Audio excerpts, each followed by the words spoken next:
What's up, y'all? It's Will here at Schedulefly.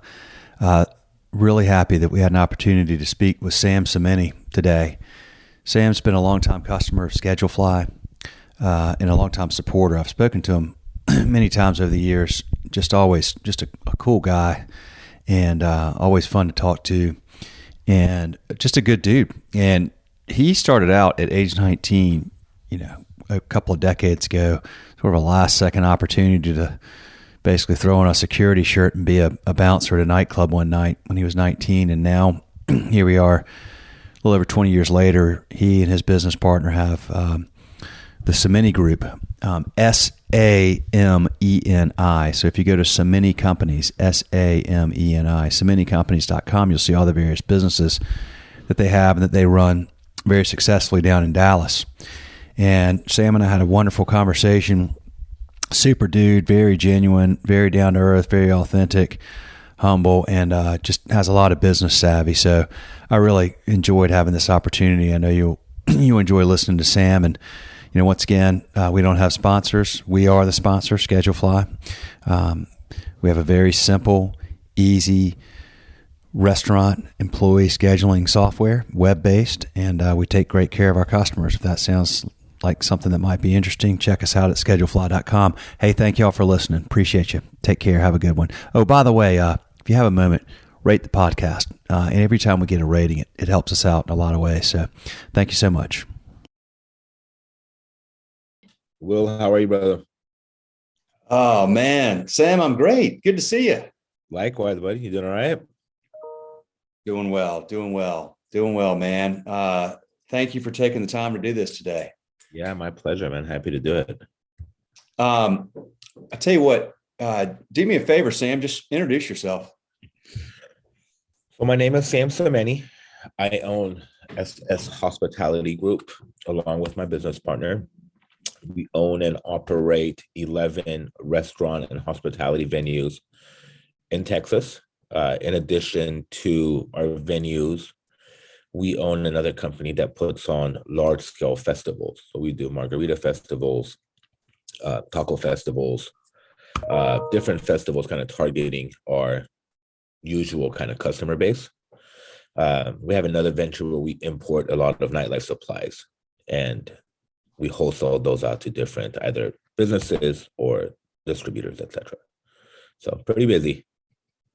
Yeah, dude. Well, I went to your Sameni Group website and was just the first thought I had is, dude, how does this guy do all this? Like, you can do it really well. Well, look, let's just start from the beginning, man. Like, tell me your background and how you got into hospitality in the first place. Man, I started as a bouncer in a nightclub when I was 19 or 20. And in Texas? Yeah, in Texas and Dallas. I was actually underage, and a buddy of mine was going to go ahead and get me in the club. And, right before I headed over to the club, he calls me and says, "Hey, you want to work tonight?" And I'm like, "Work, doing what?" He's like, "Yeah, I'm short on bouncers." I'm like, "Man, I'm a fat 19-year-old, what do you want me to do?" Like, "Oh, no, everyone is so nice. There's never any fights or anything like that. Just we need help." I'm like, "All right." I got there and they threw me a t-shirt, security across the chest and the back, handed me a walkie-talkie and a flashlight. Like, "All right, here you go." And that's how it started. Dude, that's awesome. Well, okay. So you did that. Obviously that went well. Did you immediately, start doing more bouncing, or did you get? So I was, a bouncer. Initially that venue was only open one night a week. Okay. While I was there, I progressed within the company pretty quickly. It was a small company owned by, a guy and his two sons. His sons, were the party age, so they're in their 20s. Okay. The dad was, the financial backing and the operator. That was, he was there to kind of make sure that the place ran correctly. Okay.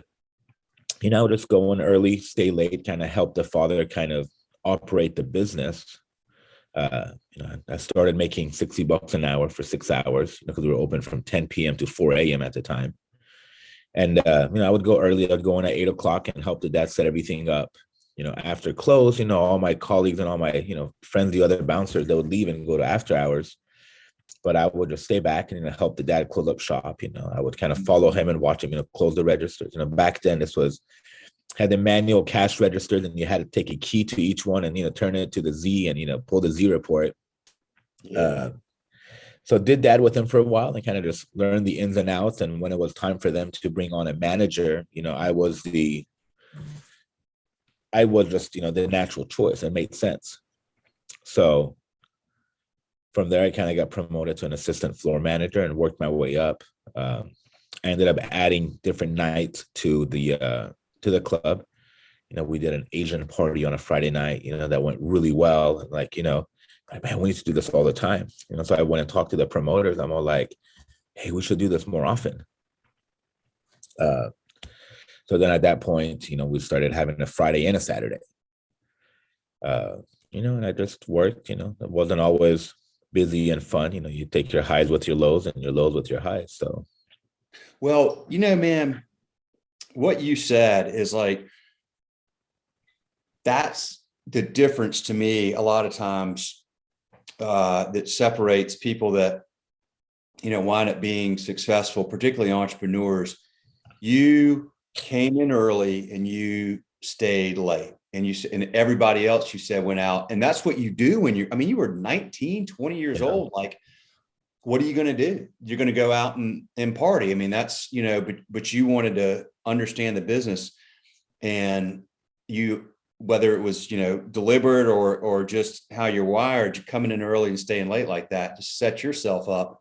Plus it gave you this incredible education and opportunity to watch a guy who runs a business and how he does it and learn from him. And so your learning curve just goes like super fast. Did you, so you're 19 years old when you started there.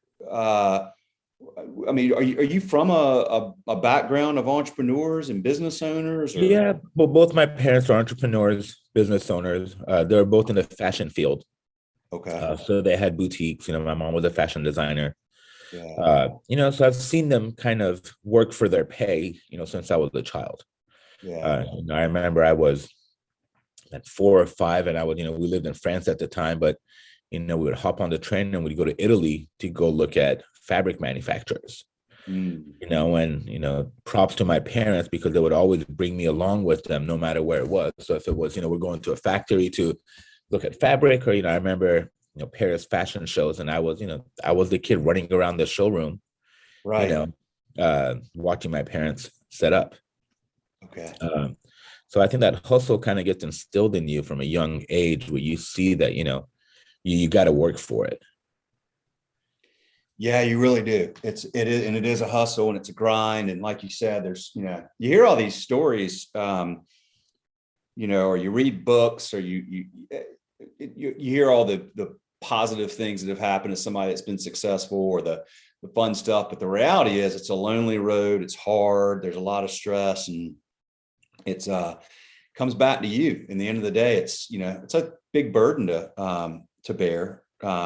If you have the stomach for it, though, it can also be massively rewarding. So you're there, you're moving up through the ranks at this place, getting promoted, taking more and more responsibility. And then how did that lead to you going and did you start your own first restaurant? Did you buy one? Did you buy this one or this? No, the same family opened up a second location. And since, I was there, I was probably the highest ranking, employee they had. Yeah. So, they offered me to invest in their new location. Okay. Small percent. I paid, $20,000 for 2%. Okay. And at that point, it didn't really matter if I believed in the second venue or not. It was a matter of showing respect to the ownership group that, have allowed me to make really good money at such a young age. All the experience, I just literally just couldn't say no to them. And whether or not I thought that business was going to succeed like the first one was kind of irrelevant. We all, thought it was going to do great. And, you expect it to when you open up a new business, but it didn't matter. It was a price to pay to kind of solidify my position and, just show my commitment to the family. Yeah. We did that. That second location did really well at first, and then it started to kind of taper off. The original location kind of had lent its course. Nightclubs are very lucrative. They're short lifespan. The family decided to close the first location, and what remained was the second location. Another minority business partner and I were able to, put together a buyout for the family, and we got one of our other investors that was a part of the business to come in and kind of buy out the original family, and we would operate the second location for them. We did that for a while. We had to recreate the venue, rebrand it, target a new demographic. Went south after a while, got pretty dangerous. After the second shooting we had, I'm like, you know what, I think I'm out. Second shooting. Oh, yeah. wow. It was targeting a not so favorable crowd at the time. Made a ton of money, but it was just part of what came with it. Yeah. You had fights outside. Luckily we never had any issues inside the venue.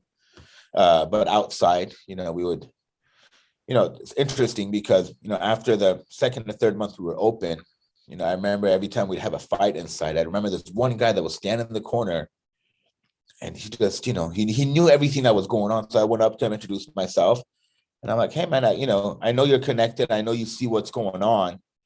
Why don't you give me a heads up on who the troublemakers are and let us, have a safe and enjoyable venue for everyone. Yeah. And, ironically, we became friends with that guy, and friendship lasted many, many years. And, he would always kind of give me a heads up like, hey, this group's coming in tonight, they're looking for trouble, or, so-and-so are both going to be here. They're not getting along right now, so he was kind of my intel guy on, how to proceed with the night. Yeah. But, at the time, this was 2004, I want to say. So, 25. I recently graduated from college, and I just, I wanted to get myself out of that environment.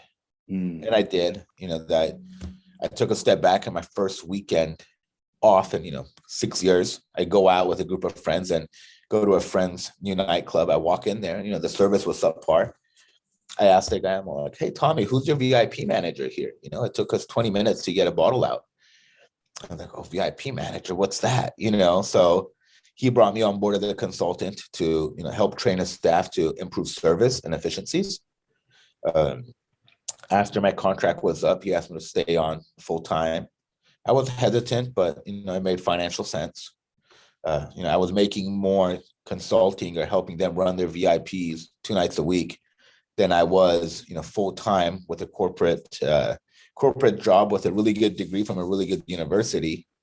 So I took the job, and, 6 months down the road, the GM leaves. And, once again, I was the obvious choice for them.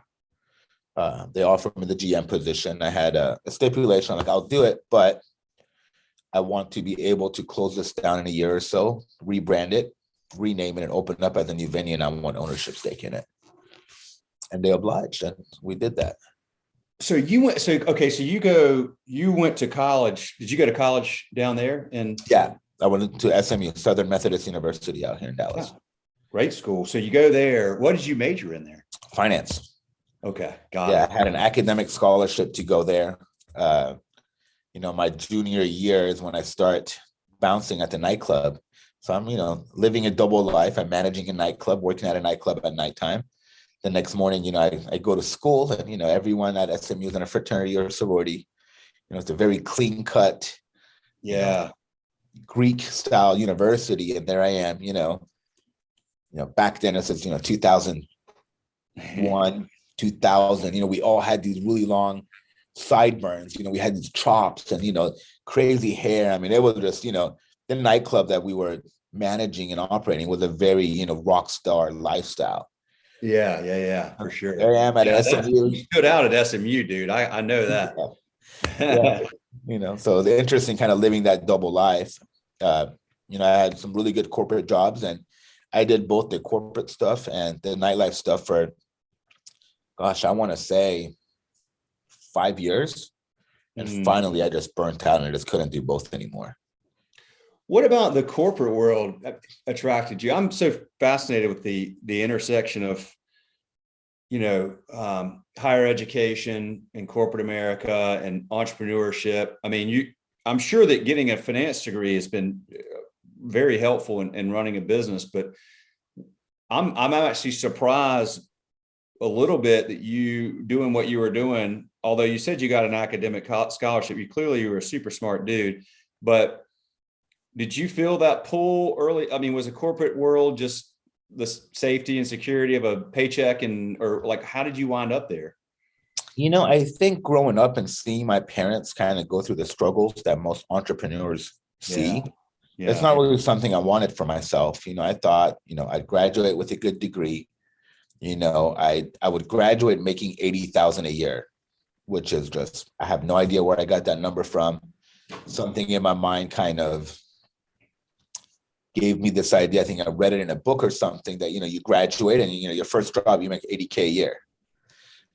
Well, then that's not bad, dude. No, not if it were true. I graduated shortly after 9/11. The economy was in the gutter, and I was lucky enough to find a job. I got a job for 30,000 a year, working for which is what now is Chase. Back then it was Washington Mutual.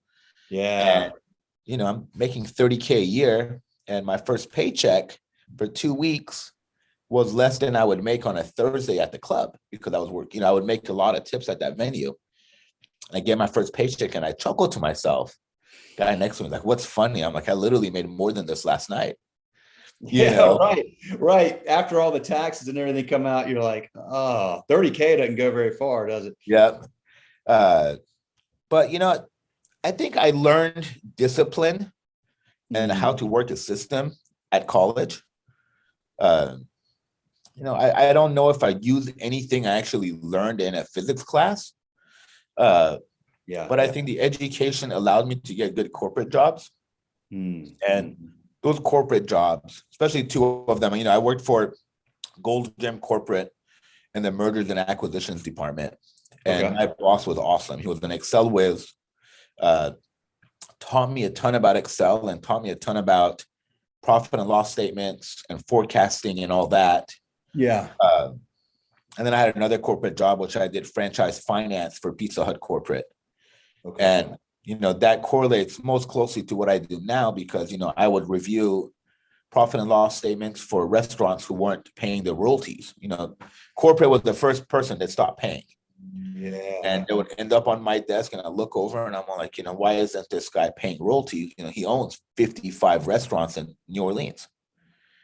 And you would dig deeper and, you would see either where their issues are or how they're working the system. So it was interesting. I learned a lot. Yeah. You learned a ton doing that for sure. Well, okay, then that tracks back to quite a bit of good training experience that, you go in and you buy into this organization, and that you started helping out with VIP consulting and everything. And then you're in there helping run this place. Did you and this was when was that the I think that was 2004. Okay, so 2004. So you're still a super young man at the time. I was 25 at the time. 25, 26. Okay, got it. So you're kind of wearing dual hats, corporate America, working these things. When did you just say, man, I'm out on the corporate gig and I'm going all in on? I think it was 2006 or 2007. My mom was sick and she was in a hospital for an extended period of time. Okay. And, my boss at Gold's Gym was super understanding. I would take off so much time off of work because, I would go and spend the time with her at the hospital. Yeah. And, I just did both, and I don't feel like he was getting his fair share's worth of what they were paying me at corporate. Yeah. And I just, I remember doing the forecasting for Gold's Gym next year's budgets, right? And you think of Gold's Gym International as this giant iconic brand, but the finance department, at the time was just my boss and I. And we were brought in. Really? Yeah, it's insane. Yeah, I mean, there was just two people. Is Gold's Gym out of Dallas? Gold's Gym is owned, or was owned at the time, by a family based out of Dallas. Okay, got it. Yeah, they're owned by a company called TRT Holdings. This billionaire from Dallas had them. And, the finance department, we had a CFO. It was my boss and I. Initially we were the mergers and acquisitions department, but, it was such a small finance team that we ended up doing, budgeting and forecasting for the following year. I'm sitting there and I'm doing the forecast for the following year, and I look and see what the president of the company is making.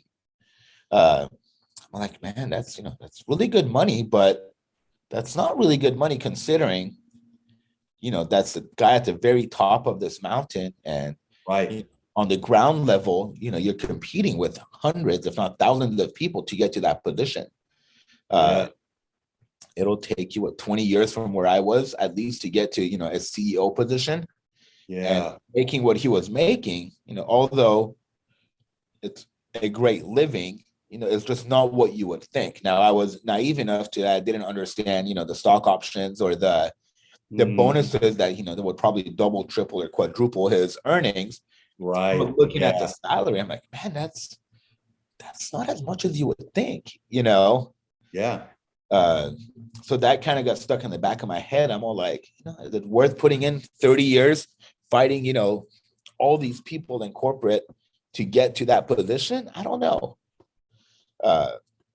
That, along with my having to miss work so much, and, what I was doing at nighttime, I'm like, I take a leap of faith and, bet on myself. Luckily, my business partner at the time, this very sweet lady, which was like a mom to me, I went up to her and told her that, I'm thinking of quitting my day job. This is how much I'm making a year. This is my, after tax take home. I need to find a way to make this up at the nightclub. Yeah. Let's do a deal where I'll add at least that much extra revenue to what we're doing.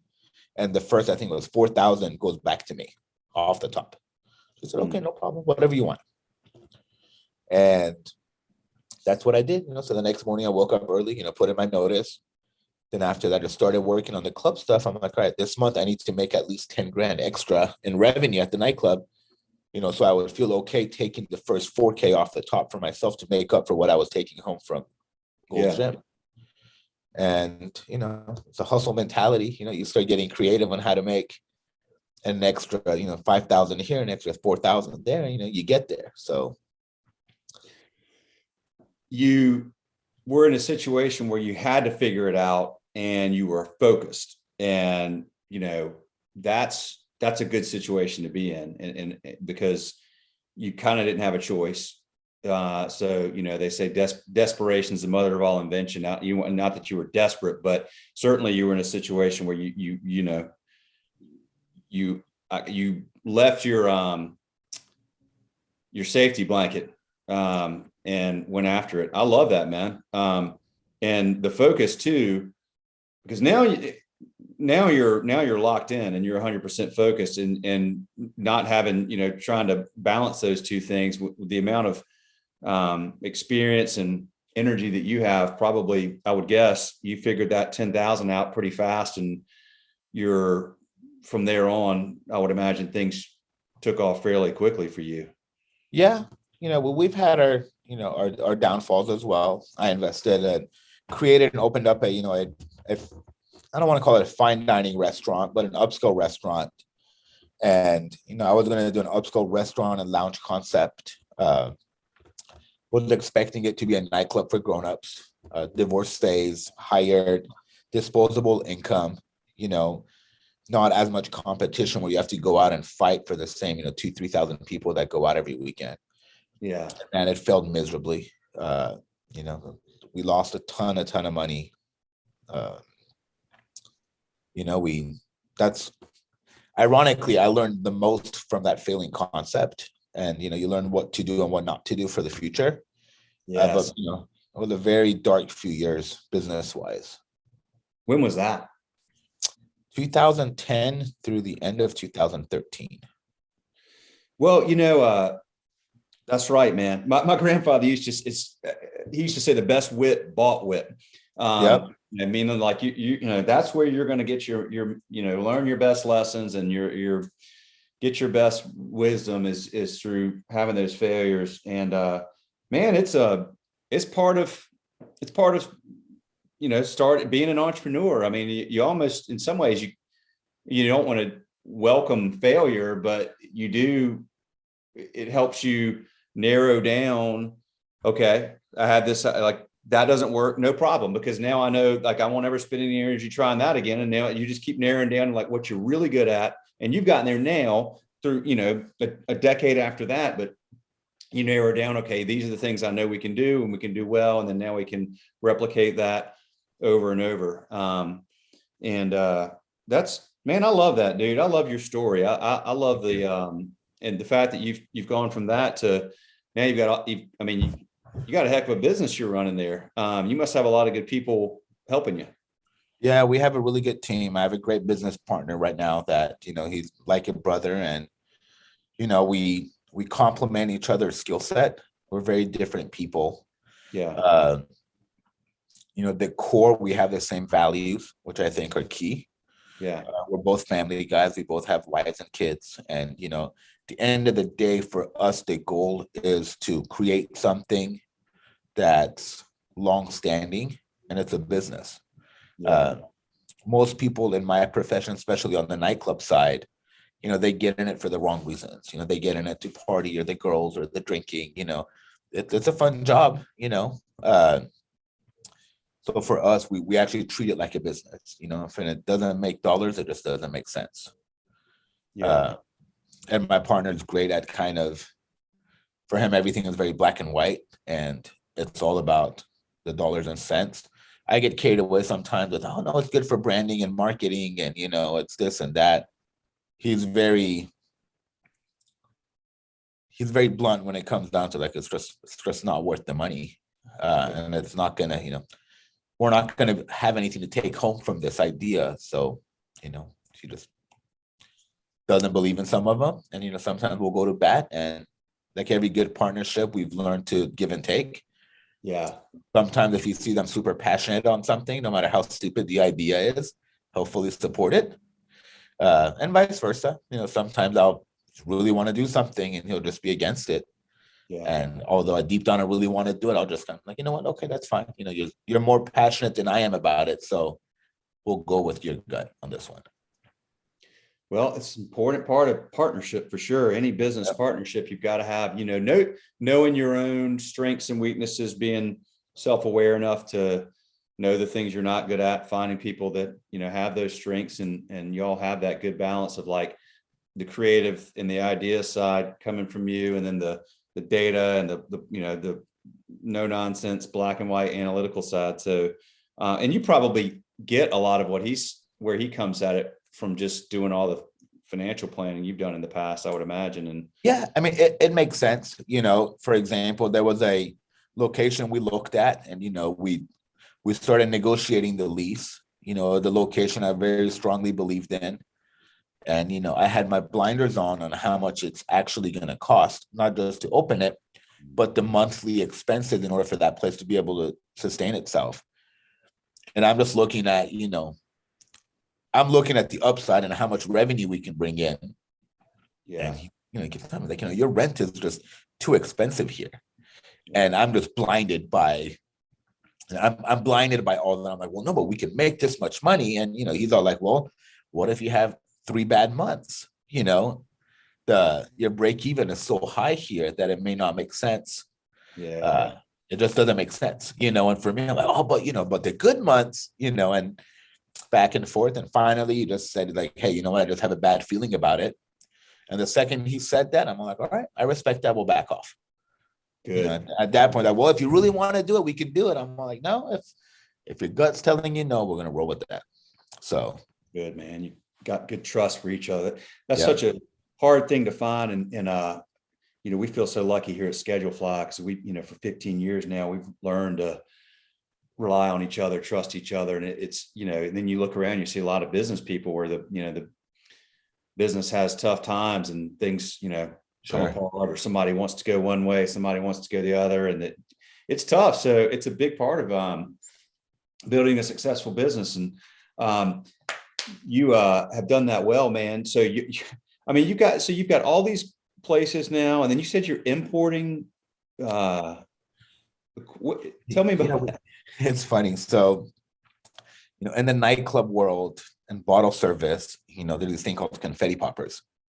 And once you get a bottle service table at a nightclub, whether it's Vegas, LA, New York, Miami, they'll bring out this tube and they'll twist the tube and confetti shoots out. Yeah. And, it's all the rage. People love it, right? And we were buying locally, and the local vendors, and not even local to Dallas, to the US, they're always sold out, hard to get, expensive. Whenever we would get a shipment, we would buy in semi-bulk just to have it, for several months. And, finally, like, what, let's go source it. My business partner had a friend that had connections in China. And, we had somebody create it for us. And, we started shipping our own. And it was just for our own venues. But, all of our friends and colleagues they knew that we had stock. They didn't know that we were importing them, but, they would call like, hey, you guys have any poppers? Can I buy a case off of you or 2 cases off of you? Like, yeah, sure, no problem. Great relationship with all of our colleagues. You kind of like borrowing a cup of sugar from your neighbor. And yeah. Eventually it got to the point that, people were hitting us up all the time. So like, what, if we're going to import it for ourselves anyways, we'll place a larger order, it'll get discounted just because your volume goes up. Yeah.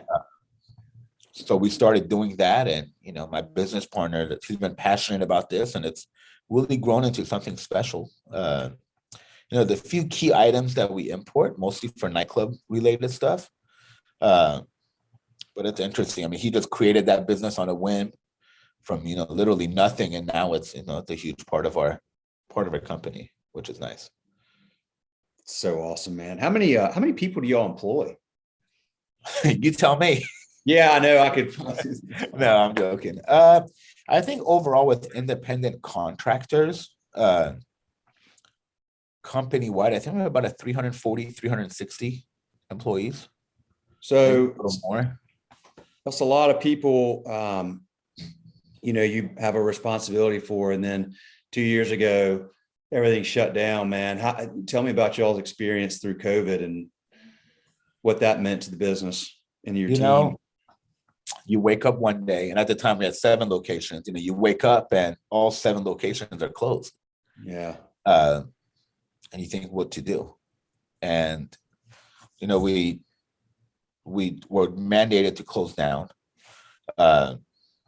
And, tough phone call you have to make to all your employees. Like, hey, listen, guys, we're going to take a break, and, we'll reopen when it's safe to do so. We provided some help to the employees that really needed it. Our doors are always open, and we're friendly with our staff. Our cell phone numbers are published at every store. They know how to get a hold of us. Yeah. But we also got creative. During the shutdown, a lot of places, restaurants, were selling toilet paper and ground beef out of their kitchens. We started selling bottle service, and we would deliver bottle service to your location. We would have 1 or 2 girls, and we would have a bouncer that would go with them, and we would bring a party. And times were so gloomy at the time that people loved the fact that they were able to have a little bit of fun. You'd have girls, with the confetti poppers and sparklers and all that stuff. They would come to your home, and they would, bring out bottle service, and it allowed the employees to make some money doing so. But at the same time, it would also kind of bring in some revenue to the businesses, which allowed us to pay for some stuff that we needed to. Did you so we had we had PPP, and then we had these ERCs, I think, employee retention credits. You guys went through all that process for all we did PPP. We're actually just now looking in the employee retention credits, and it's actually on my to-do list for this week. Oh, really? Yeah, we never did the employee retention credit. We did PPP. We got the SBA loans. Yeah. But we turned around and we paid back all the SBA loans. Okay. Once we reopened, we didn't want to accrue the interest. Yeah. Although it was very, it was a very low interest rate, but it just didn't make sense to pay interest if you didn't need the funds anymore. So we went ahead and paid back all of our SBA loans. Do you know that we you may, I don't, if you have not logged in the last couple of weeks, or you may not have seen this, but we had we introduced a company called Unclaimed Credits that we know that are here in North Carolina, and they are experts at going out and finding, Oh, nice. I didn't know that. If you want, man, offline, like I can hook you up with Ken, who's one of the co-founders, and they've been talking to a fair number of our customers and helping people find money that, some that were already, that had already claimed them, and then, but there were other opportunities that were missed, or ones that haven't done it yet. If you want, I can hook you up with Ken, man. You guys might. Yeah, that'd be great. Yeah, for sure. I would appreciate that. I'll definitely do that. We'll do that when we get done. I'll make that introduction. And so you and your partner are both, you said you're both family men. You've got kids. How many kids do you have? Yeah, I got two little boys. How old are they? 2.5 and 5.5. Oh, you got your hands full, bro. Oh, yeah. Yeah, we have a lot of fun. My kids are a little bit older now, but they're awesome. They're amazing. Well, it's an interesting dynamic when you introduce a family into, it's one thing to have a business that, your livelihood depends on that. Now then you have a family and you have kids, and you think about, them and their future, and how does this business help support that, and what does it mean to them? And it really gives it an even greater sense of purpose. Sure. At least that's what I've found, as my kids have grown over the years. And it's also an interesting thing trying to find balance, right? Yeah. Between home and work. And is that something you struggle with, or? Yeah. In our line of business, especially because the hours we keep, unlike most 9-to-5ers, I can't go home after being at the office all day and turn my phone off, or, your phone doesn't get a lot of business inquiries, or if it is, it can wait. With us, since we have venues open until 2 a.m, there's always something, especially if you have a newer venue and they haven't gone through everything that could happen. Yeah. Saturday night, I was awake till, 3 a.m, laying in bed because the nightclub's open and issues happen, credit cards not going through. What do we do? Just minor things that it takes time for a new venue for them to go through everything that can go wrong. Yeah. So it's hard. We have a rule: no phones at the dinner table. Yeah. So when I get home and it's time for dinner, my phone stays on the kitchen counter, and we sit at the table and have dinner. I make sure to, we spend a lot of family time together. Yeah. And I wish some of that wasn't interrupted by the phone, but I think I did a pretty decent job disconnecting when I have to and giving them our full attention. Well, you're probably a big benefactor of, a lot of the like iPhones and the technology now that say, like you said, you were laying in the bed till 3, but better than being there on site till 3. Yeah, that's true. It would have been back in the day. I mean, even when you got into the business, it would have been a lot more rigorous with, having to be somewhere. It was so much harder back then, even just, 15, 20 years ago to get in touch with people. So, so you've been at this game for a long time, man. What do you tell people that come to you that are young, that are thinking about getting into hospitality? I mean, you kind of have to, it's a tough business. You kind of have to love it. And if you love it, then you can probably be successful at it. But if you don't love it, it's probably a tough one. But I'm curious what you tell people that, you know, are young and maybe a little naive, that are like, hey, I want to do what you do. You know, I think there's a lot more that goes into it than people see. Mm-hmm. You know, people will see that, you know, we have a bunch of logos under our corporate name on the back of a hoodie, and they're like, oh, I want to do that one day. You know, they just don't understand what it, you know, the amount of work that goes in to create every single one of those logos, you know, and those venues and those brands. You know, we are in the fun business. You know, we're serving food, drinks, you know, a good time. So sometimes people fail to realize that it's actually work. You know, it's not just being at the club till 2 a.m. is not, that's not the bulk of the job. You know, the bulk of the job is being at the office at 9 a.m. the next day and working that whole day to make sure that the club is busy when you get there at 10 p.m. Yeah. Another thing that I've kind of realized lately with the younger kids is they just want immediate satisfaction. And, you know, I have an employee who's, you know, I think 26, 27, and he just, you know, he wants to make $1 million a year. I'm like, it doesn't really work that way, man. You gotta, you know, he's like, well, you know, I'll never get to be where you are if this is how much I'm making. I'm like, well, you know, you got to trust the process, you know. But I have another guy, he's in charge of our college at marketing, and he's about to graduate, and he turned down, you know, a very lucrative job offer to stay on with us and make a lot less, you know, but he's passionate about the business, and, you know, he's got this mentality that, you know, he just wants to provide experiences for people to enjoy life, because life is short. And you know, he said, yeah, he can go work for his brother and be a stockbroker, or, you know, work in that financial sector and make, you know, $150K a year at 25, but he'd rather stay back and help throw parties and, you know, create a safe place for people to come out and make memories, you know. And he gets it, you know. So that's cool when the money isn't the primary driver. Yeah, money was the primary driver for me early on, for sure. And you start to learn that that's not really what that should be the byproduct. But what he'll do is he'll wind up being super successful at what he does, I bet. That's exactly right. And he'll move up the ranks in your business because you're a growing business, which provides opportunities for people to grow. And then he's going to call you one day and be like, hey, man, like, you know, I'm going and, you know, I'm got my own, whatever. And then you'll be his biggest supporter and an advocate. But that mentality is super wise for a young man that age. So hats off, man. That's awesome.